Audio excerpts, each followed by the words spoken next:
Hello students, welcome to today's class. In our previous class, we took a look at the purpose of marriage. In this class, we're going to be looking at readiness in marriage. By the end of this class, I believe you will be able to state the conditions and criteria for readiness in marriage. You'll be able to look at some of the effects of lack of readiness in marriage. You'll also be able to look at the problem associated with early marriages and also other issues that come up with that. You will also be able to look at some of the solutions to solve the problem of early marriages. Readiness in marriage has to do with some certain conditions and criteria for marriage. We're going to be looking at some certain things that actually, that needs to be in place for a particular person to say that he or she is ready in marriage or for marriage. But in this regard, we are going to be basically looking at the man who often a time is the first person to make up this decision. The first thing to look at before you can say you are ready in marriage is first financial readiness. This means that the adult or the individual who says he or she is ready for marriage must have what it takes to cater for his or her home. For the man, for example, must have a steady source of income, must have something he's doing for a living, something that can provide fund which will be used to sustain the family. A man should be financially stable to maintain a family before getting married. He must have a regular source of income to sustain the family. He must not depend on others financially. A woman should also have a financial base before getting married. This is necessary in order to be able to provide for the basic needs of the family. Another thing we'll be looking at is physiological fitness. We are talking about physiological fitness. We are looking at the biological makeup of that person. Before anybody begin to start saying that he's ready for marriage, he must be matured. He must be ready. His body system must be, of an adult. He must have grown up to become a man or a woman. Marriage is not for boys, it's for men, those who are ready, to face the challenges in life. Both partners must grow up to marriage age. They must be matured, and before they can decide to say they want to marry, they must be physically fit. Their productive organs must be fully developed, and they must be capable of performing their conjugal responsibilities. If someone is not physiologically ready for marriage, it will affect his or her attitude in marriage. For example, some girls who are not matured before marriage still behave as babies, and this can affect everything in such marriage. Another thing we're going to be looking at now is emotional fitness. A person must be emotionally matured and stable before getting married. For a marriage to be successful, the partners involved must have control over their emotions, which include love, hatred, anger, anxiety, incitement. One thing I will have to look at here that is incitement. Children have a way they get incited, and often the time when you don't control that incitement, they could either injure themselves, they could either fall off, they could either have one issue or the other. So as an adult, you must be a person who can control these emotions, your love, hatred, all these things, anger, anxiety, all these things must be things that you can control and put them in check. Too much of them can lead to one thing or the other. Anyone who is not stable to handle his emotions will end up as an emotional wreck, and the marriage of such a person will not stand the test of time. Another thing we're going to be looking at now is social stability. People who intend to marry must be socially stable. They must be people who is acceptable in the society. They must not be criminals. They must not be people who for one reason or the other they are hiding. They don't want people to see them, for one reason or the other. So there must be people who is societally acceptable, somebody who is acceptable to the society, somebody everybody can access. People must be fit socially into the society before getting married. The couple must be properly socialized to know the proper rules of a man, a woman, and in-law, the in-laws. In the family, anyone with bad family reputation or whose bad behavior is known by all in the society is not socially stable or fit to marry in that society. We'll now look at the effects of lack of readiness on marriage relationship. Marriage relationship are greatly affected today because of lack of readiness on the part of intending couples before marriage. They are not physiologically, psychologically, financially, and socially matured before marriage. The resultant effect of this is crisis, problem in the marriage.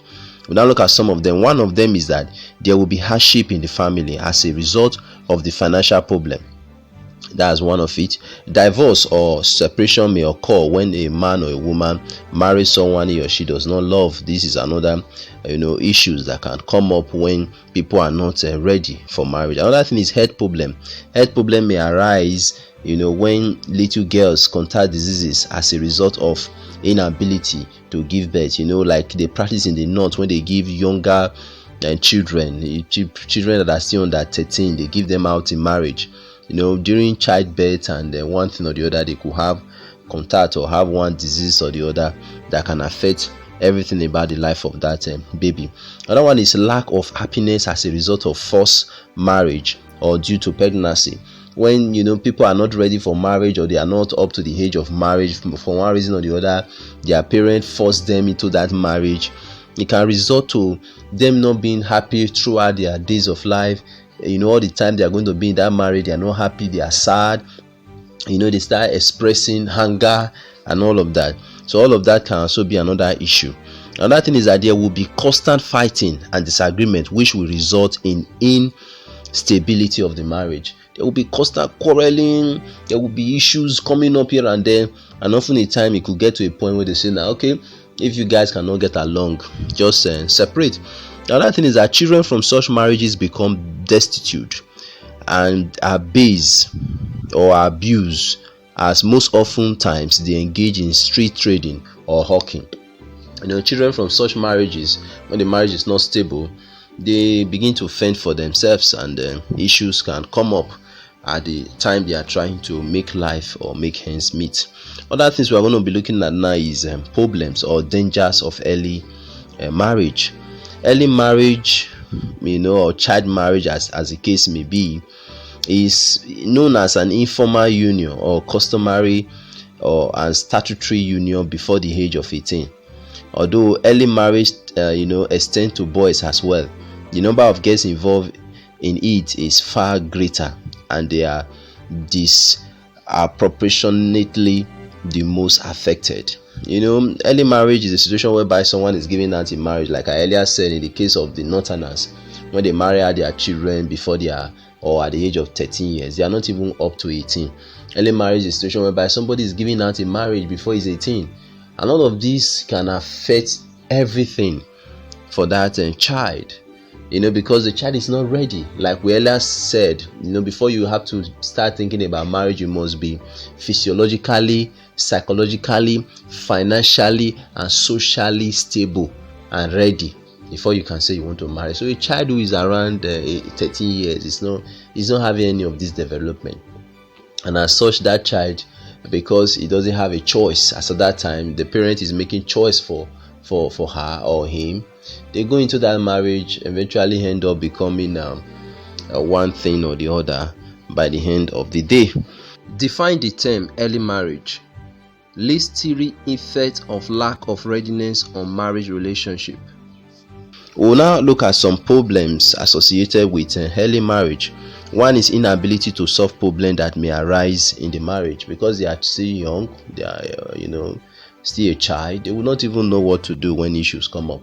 Another one is that early marriage may lead to separation. When the child grows up to a point when he now starts realizing things, he cannot think for for himself or herself, they begin to start making other choices. Children may be abandoned in the marriage. Children that was given birth to at that early age, when the young person now grow to become adult, he might just walk away from them. Sudden death may occur at childbirth, due to complication in pregnancy and childbirth. You can imagine a child who is around 13-14 years want to have a baby. That is a very terrible situation. Sometimes some of them end up dying, because the stress of doing that, what their body is going to go through, everything about them is not ready, and that often in time can lead to their early death. Another one is that there will be loss of total control in the marriage as a result of inexperience, because he's a child. When you expect the child to even take care of the home or cook, he doesn't even know any of this. He's still thinking of pap or some other things because he's still very young in mind.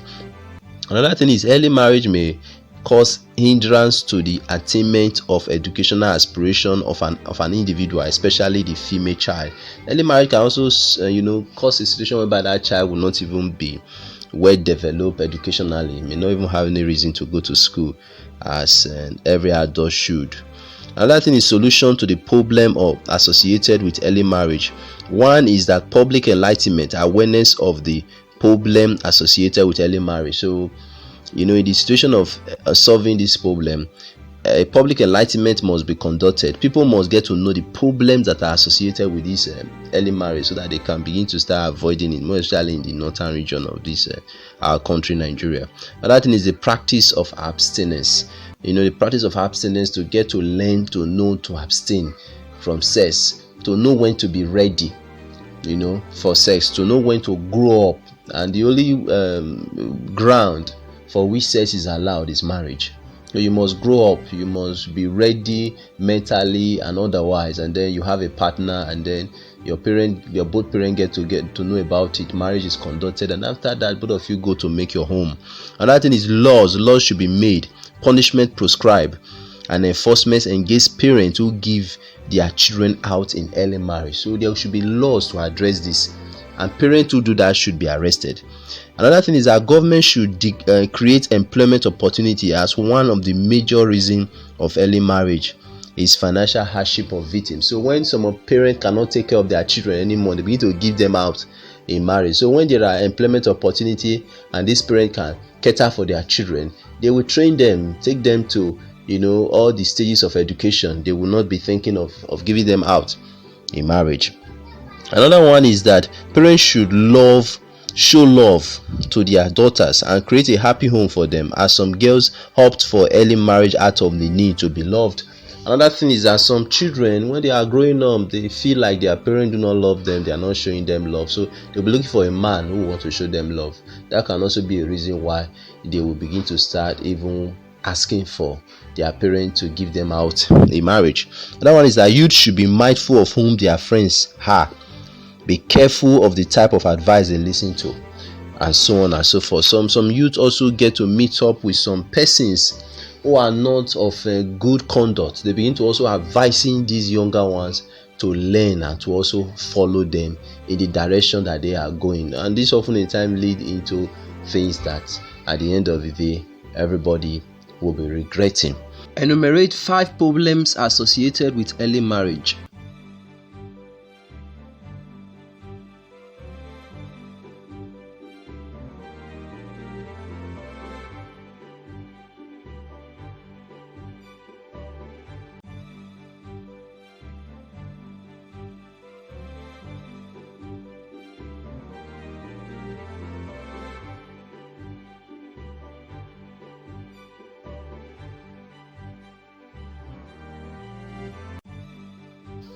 I hope you have enjoyed the class.